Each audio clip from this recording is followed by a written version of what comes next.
Marcar con una X la respuesta correcta, como cuando estábamos en la escuela. En eso consiste, básicamente, el ejercicio democrático de nuestro derecho al voto, al que estamos convocados este domingo. El sufragio en Cuba cuenta con una doble significación. No solo se elige a los futuros diputados a la Asamblea Nacional, sino que como en cada elección, nuestro sistema político se somete a un tácito referendo. Así lo vemos nosotros y así lo ven nuestros enemigos. De ahí que lo ataquen con saña y traten de manipularlo todo a su alrededor. De esos ataques y de esas manipulaciones estaremos hablando hoy, aunque también tendremos un momento para el clásico, que ya se acabó, pero todavía da de qué hablar. Esto es Con Filo, un espacio para mostrar con todos los matices, las noticias, los hechos, las matrices de opinión que circulan en los medios y en las redes sobre la realidad cubana.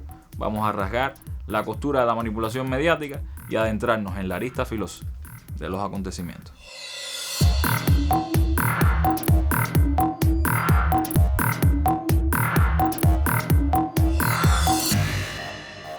Las elecciones de Cuba no le importan a nadie, ni en el mundo ni en la propia isla. Actores internacionales validan tácitamente los resultados del proceso electoral desarrollado en Cuba y no desconocen el juego electoral que ha mantenido durante más de 60 años a la misma clase política en el poder. Para hacer unas elecciones que no le importan a nadie, mira que se le dedica tiempo.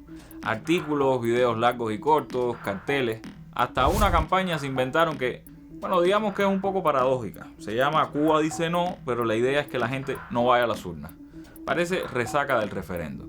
¿Se acuerdan de las muchas campañas contra el referendo constitucional? Sí, ese mismo en el que ganó ampliamente el sí a favor de la revolución y el socialismo.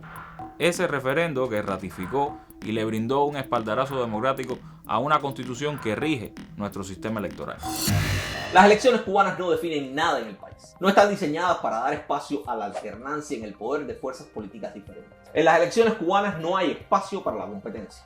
La propaganda repite hasta el cansancio que en Cuba el Partido Comunista, el único legalmente permitido en el país, no postula ni elige.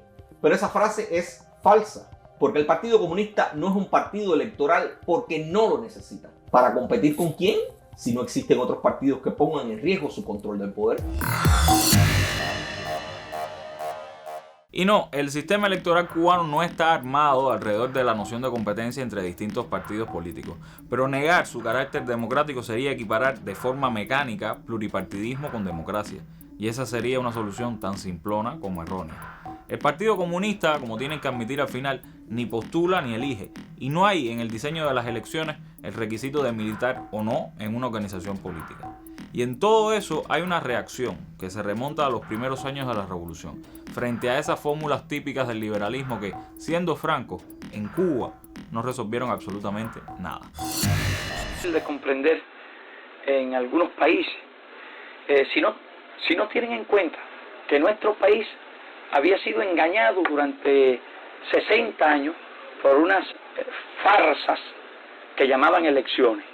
Es decir, por una pseudo-democracia, por una falsa democracia que también ha estado engañando a los pueblos de América Latina durante siglo y medio, sin haber resuelto jamás, que han servido para llevar al poder a toda clase de hombres mediocres, de políticos ambiciosos y ladrones, de servidores de los intereses creados. Llegará el momento oportuno en que la revolución como proceso dinámico que es hoy, como proceso que destruye lo viejo y construye lo nuevo, vaya institucionalizándose. Ni nosotros somos eternos, ni el minuto que vive la revolución es eterna. Es decir, que llegará un momento en que todo el nuevo orden que la revolución crea vaya adquiriendo carácter institucional y que esa democracia esencial y real vaya creando también formas nuevas. Primero, una sociedad que nace y después esa sociedad cobrará forma institucional. Esa democracia nueva cobrará forma institucional. Y sin embargo, por ejemplo, los franceses debieran ser los primeros en comprendernos a nosotros, porque los franceses tienen una elección casi todos los años, o municipal, o nacional, o para presidente, o para diputado. Es decir, que posiblemente ningún país del mundo haya tenido en la mitad, en estas 6 décadas de este siglo, más elecciones que Francia. Y sin embargo los franceses están descontentos.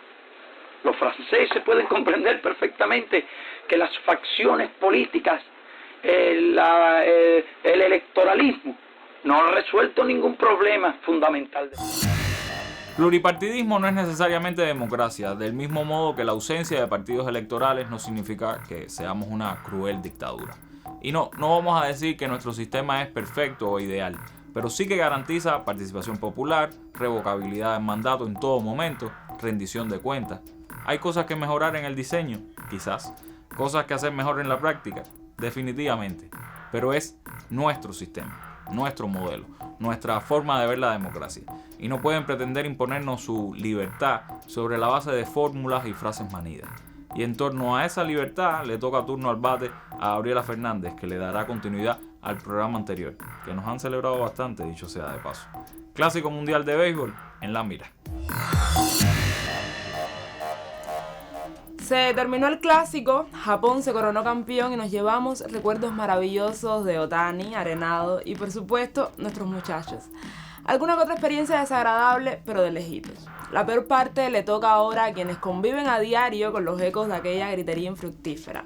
Como cierto influencer que pensó que podía apoyar al Team Acere y la mafia tuvo que enseñarle el funcionamiento de la libertad de expresión. No creo que los comediantes, porque estos muchachos que son comediantes, los contrate nadie si bajan sus vistas en YouTube o si los dejan de seguir en Instagram o si los dejan o los bloquean de TikTok, los sacan, la gente los deja de seguir. No creo que eso le convenga a nadie, pero esa es la mejor manera de demostrarle al Carnota y demostrarle a los otros que se ponen del lado del descaro, como el Tiger, por los conciertos que va a hacer en Cuba, demostrarle que usted no se presta para el descaro, dejándolos de seguir. Es la manera de hacerlos reaccionar. Todo en su momento. Yo estoy seguro que ellos van a reaccionar en su momento. Más duro que todos ellos era gente de zona. Más comprometido que todos ellos estuvo gente de zona. Y los sacamos a patadas por el fondillo del closet político. Así que usted cree que el descerebrado de Carnota va a ser un trabajo difícil. Ay, por favor. Es más, nos vamos de vacaciones para celebrar esta victoria maravillosa. ¡Sí, señores! ¡Ganamos 14-2! Siento que sufra el Team Acere, los Team Comunistas, los Team Arrastrados, los Team Foca, los Team Carnero, los Team Pacotilla, que sufran. Hay cosas de la libertad que definitivamente nosotros no estamos listos para entender, como que te saboteen la carrera, te acosen o te extorsionen por apoyar a un equipo de pelota. La diosa hizo su mejor esfuerzo por explicarnos, pero increíblemente se le entiende mejor cuando habla. Y más ahora que es gringa y no tiene por qué dominar el español. Por eso es mejor que les dejemos por nuestras redes el siguiente video de Cubainformación que sí está hecho para hispanohablantes. Las autoridades locales, la ultraderecha anticastrista y los medios de comunicación ejercieron un acoso permanente contra el equipo de Cuba por representar al régimen represor castrista. Un día antes del partido, el presentador del canal América TV pedía incluso la prohibición del partido, metiendo de paso en el potaje político a Rusia. Nos hemos preguntado, ¿no se podría impedir porque el estadio es público o es privado? El estadio es público. El dueño del estadio es el condado de Miami-Dade. Pues incluso ese es un término que se usó en la era de Obama, ¿no? La política del béisbol. De hecho, Obama fue a un juego de pelota. Forma parte de toda esta acercamiento en contra de la lógica, ¿no? Porque Cuba sigue siendo un aliado de Rusia. Los anticastristas más ridículos destruían con una pisonadora bates y guantes del equipo Cuba y otros apoyaban con sus gritos al equipo contrario, al de Estados Unidos. Esperamos que la dictadura castrista sea derrotada en este terreno de juego, declaraba el disidente Antúnez. El alcalde de Miami, Francis Suárez, informaba de que sus presiones sobre el equipo de los Marlins, que gestiona el estadio de juego, habían dado resultado. a nadie se le impediría ingresar con pancartas y camisetas con la inscripción Patria y Vida. Está en juego, aseguraba, el virus del socialismo y del comunismo, que es un engaño, y metía en el potaje a un nuevo enemigo, la involucración de China en el hemisferio occidental. Suárez denunciaba que en Cuba la gente no puede expresarse libremente frente a la libertad como un derecho fundamental en Estados Unidos. ¿Libertad? Veamos. A los beisboleros del equipo Cuba que residen en Estados Unidos se les prohibió viajar a la isla para los entrenamientos previos y de haber vencido tampoco habrían podido celebrar el triunfo en su país. A los que se arriesgaron aún sabiendo que la Gestapo anticubanas los usaría de escarmiento, un abrazo y mucha fuerza. A quienes la ola los cogió desprevenidos, welcome to Miami. Nos vemos en la mira.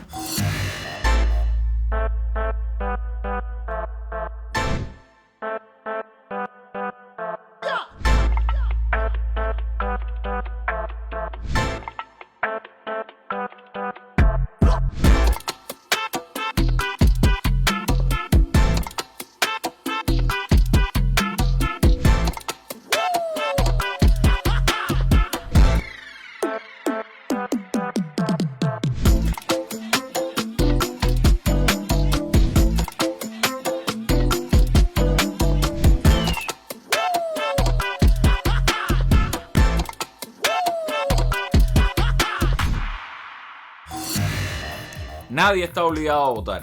Esa también es parte de nuestra libertad. Podemos también ir a las urnas y no votar por ninguno de los candidatos.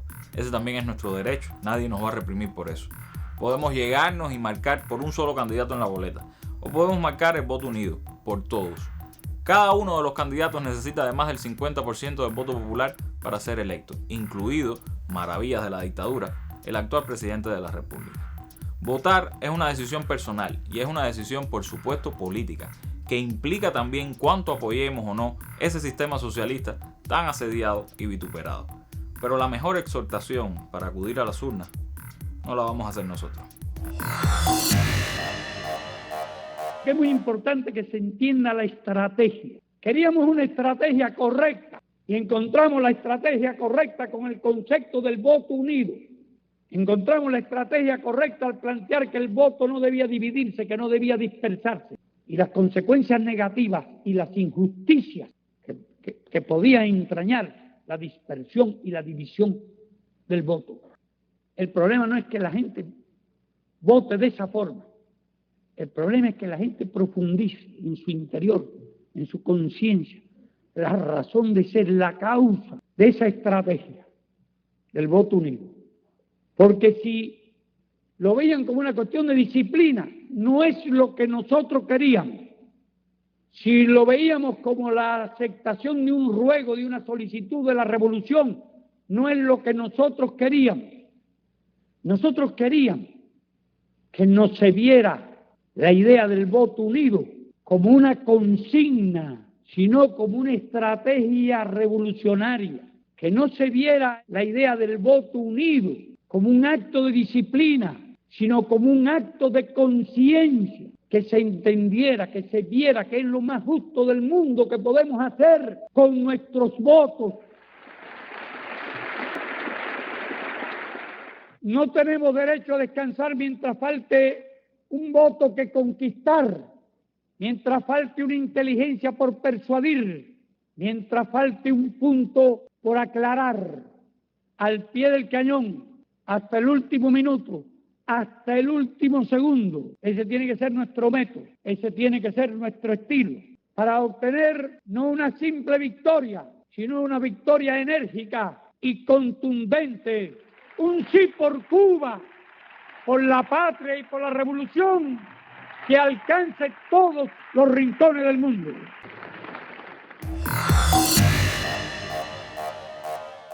El domingo estaremos votando por los diputados que deben representar a la nación toda, a los que vamos a entregarles un mandato que debe hacerlos rendir cuentas, exigir a funcionarios gubernamentales y administrativos, aprobar las leyes que necesitamos como pueblo. Es una carga, una responsabilidad enorme, pero estamos seguros que la inmensa mayoría, si no todos los candidatos, estarán a la altura. y los que no, bueno, pueden ser revocados. Eso también es democracia socialista. Eso sí, para su tranquilidad, en sus boletas este domingo no va a aparecer ningún influencer del odio, ningún nostálgico de la Cuba Pre-59, ningún ex terrorista impune. Así que algo estaremos haciendo bien. Síganos en nuestras redes sociales, esperamos ver sus publicaciones sobre las elecciones antes y durante la jornada del domingo. Así que etiqueten a nuestra página de Facebook o pongan la etiqueta con filo. Recuerden que regresamos el martes justo antes de la novela. Hasta entonces, manténgase con filo. Chao.